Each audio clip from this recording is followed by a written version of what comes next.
3-1, they win the series 95% of the time.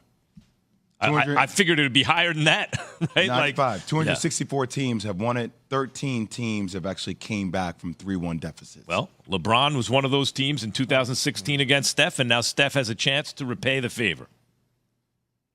Yes, Key. Key is frozen. I froze Key. No, we just know you've been waiting all day to talk about Steph having to come back 3-1. You misunderstand me. Did you enjoy last night's game, Max? Yeah. How about you, Jay? I loved it. Did you? It was pretty good. Yeah, right? it was a dope Intense, game. And it was dramatic. You got everything out of it. You know, players came to play. The ones that was cold got hot. The ones that was hot got cold. The role players on LA chipped in at critical times. You mean the fourth quarter? All 15 points for Lonnie Walker? Lonnie Walker, the fourth. By the way, AD had 4 points in the second half, right? Yeah, like Lonnie Walker had 15 points in the fourth. Lonnie Walker, what the we're fourth not quarter. going to do, Jay and Max, you're not going to steal my thunder. That's what you're not going to do. Why is that? Because I discovered Lonnie Walker. Oh, I okay, see. Coming out of Reading, PA, 6'4", 200-pound guy. He scouted reminds him. me a lot of a receiver. You know, and having an opportunity to see him at Miami. And then when I was talking to Popping Company down in San Antonio, they made the decision to take him as the 18th pick in the first round. Then, you know, in the end, we got an opportunity. So when I talked to Hammy after the first game, I said, hey, look, we're getting our you-know-what's kicked in the second half. The second game. Why don't you give him an opportunity? Let's see what type of energy level he plays with in that second blowout. He did well. So then we figured, okay, let's give him some spot minutes, Jay. And then we came along last night and we said, hey, here's a kid who can help us out in a lot of different ways with high energy. In the fourth quarter, LeBron signed off on it, and the rest is history. Give him an extension. Well, that was quite a thing you did there, Key. Lakers fans are very happy. By the way, you misunderstand me about Steph, guys. I'm not saying he can't. We're going back to Lonnie Walker. I want to get back to that. Can I finish on Lonnie Walker for a second before we have another 4 hours for you to talk about? Well, except that you brought it up before, and I was in the middle of the But then I tried to get out of it by getting to Lonnie Walker. Now, Jay, go with Lonnie. Hold on a second.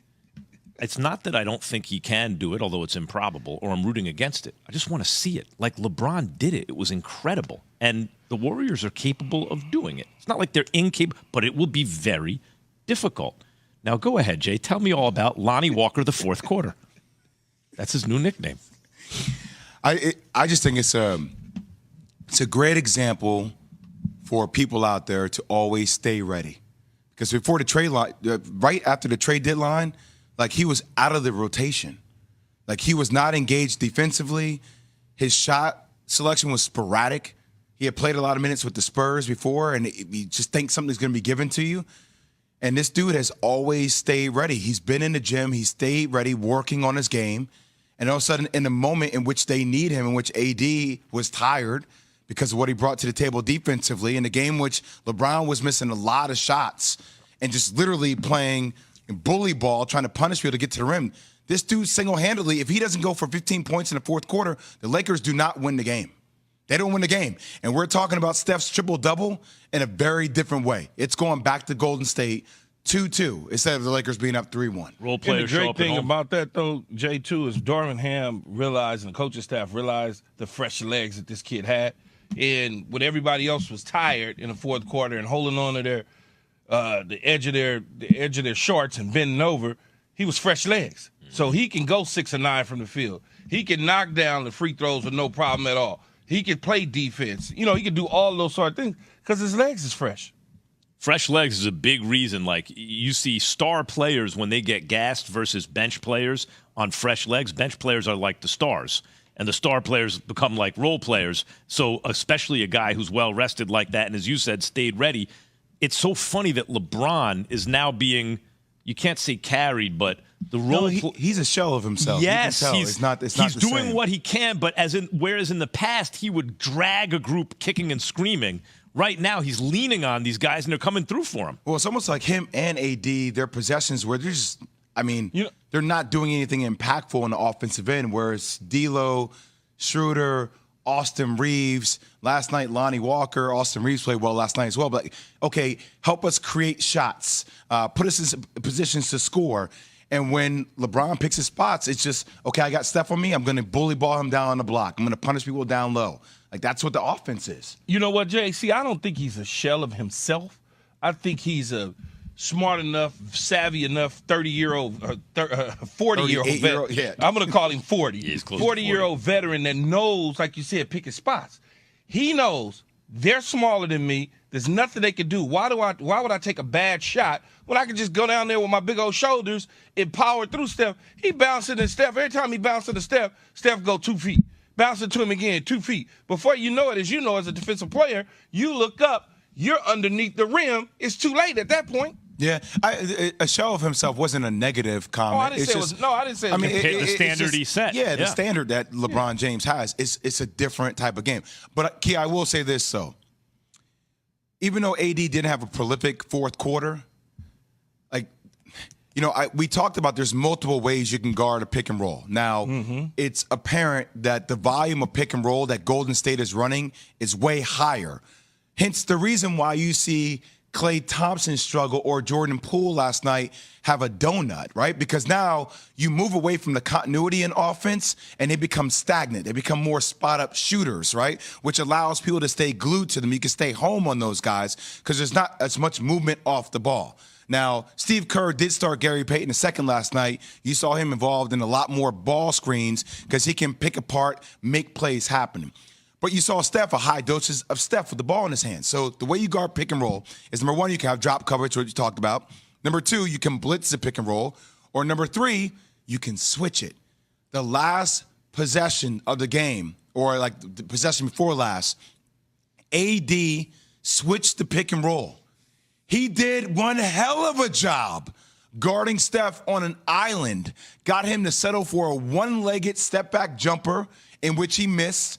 Now, that switch allowed Draymond Green to get the rebound, and then he guarded him so well that he allowed Steph to take a shot like 5.5, 6 feet away from the three-point line, contested. Look at him with the arm out. That's a hell of a defensive presence to get Steph to settle for that, and you probably don't win the game unless AD has the ability to guard Steph on the island two possessions in a row. Do you think that AD, because I've noticed this about LeBron post-Miami, he started being like, okay, I can't do the Pat Riley, Eric Spoelstra play maximum defense on every possession. I have too much to do on the offensive side. I'm getting older. So he would hold that back for critical moments later in the season, in the playoffs, where in high leverage moments he'd be a really good defender, but otherwise his defense would slip. It was smart of LeBron to preserve himself. Do you think AD was post-Miami? Post-Miami. Post-Miami, you saw his defense not as consistent because who could do that every possession for 20 years, right? Do you think there was some version of that from AD last night where he gave him what he could in the first half? It's back-to-back games. We call me KG on this show because it goes up and down. And then he recognized, all right, I'm going to have to save myself for some high-leverage moments here in the second half of the game. I mean, look, he played 43 minutes. Like we talked about like minutes restrictions for LeBron. Like both. What'd you say, Key? I was laughing because you said he played 43 minutes. I was like, yeah, he went to the bench to sit down. He was like, right back up. Right back up. But like that. By the way, this is what we talked about for Game 5, right? This is what happened in Memphis. You go for it in Game 5. You try to. All right, now we're going to be up 3-1. Now we're in a commanding lead of this series. And we have 3 more games to get one. Now, I don't think this series is over. I think it's going to take one hell of a knockout punch to knock out the defending champion, especially when they're going back home.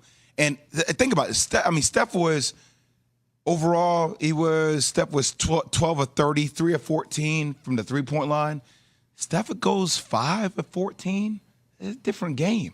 Like, so they're still right there. Even with Jordan Poole having a donut, even with Klay Thompson going 3 of 11 from the field. So it's still going to be a series, but what a junkyard, backyard mentality for the Lakers to win this game. Well, they shot under 30% from the three-point line again, Max, which goes back to that point. It's not like they're shooting the ball well. They're finding a way to win the game in the trenches, man. And the Lakers stole one on the road and then defended home court. Now Golden State's going to have to defend home court or the thing is over in the next 2 games.